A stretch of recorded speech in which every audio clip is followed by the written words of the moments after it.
கொலை செய்வார்கள். அவர் உயிருடன் எழுப்பப்படுவார். மத்தேயு எழுதிய நற்செய்தியிலிருந்து வாசகம். அதிகாரம் 17, இறைவசனங்கள் 22 தொடங்கி 27 முடிய. அக்காலத்தில் கலிலேயாவில் சீடர்கள் ஒன்று திரண்டிருக்கும் போது இயேசு அவர்களிடம், மானிட மகன் மக்களின் கையில் ஒப்புவிக்கப்பட இருக்கின்றார். அவர்கள் அவரை கொலை செய்வார்கள்.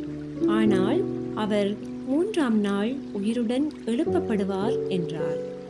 அப்பொழுது அவர்கள் மிகவும் துயரடைந்தார்கள்.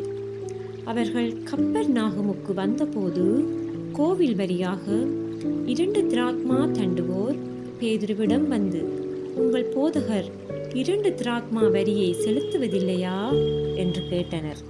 அவர், ஆம், செலுத்துகிறார் என்றார். பின்பு வீட்டிற்குள் வந்து பேதுரு பேசத் தொடங்குவதற்கு முன்பே இயேசு, சீமோனே, உனக்கு எப்படி தோன்றுகிறது? இவ்வுலக அரசர்கள் சுங்க வரியையோ தலை வரியையோ யாரிடமிருந்து பெறுகின்றார்கள்? தங்களுடைய மக்களிடமிருந்தா மற்றவரிடமிருந்தா என்று கேட்டார். மற்றவரிடமிருந்துதான் என்று பேதுரு பதிலளித்தார். இயேசு அவரிடம், அப்படியானால் குடிமக்கள் இதற்கு கட்டுப்பட்டவரல்ல. ஆயினும் நாம் அவர்களுக்கு தடையாய் இருக்கக்கூடாது. எனவே நீ போய் கடலில் தூண்டில் போடு. முதலில் அகப்படும் மீனை எடுத்து அதன் வாயை திறந்து பார்த்தால் ஸ்தாத்தேர் நாணயத்தை காண்பாய்.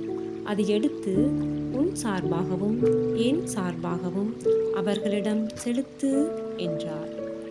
இது ஆண்டவர் வழங்கும் அருள்வாக்கு. கிறிஸ்துவே உமக்கு புகழ்.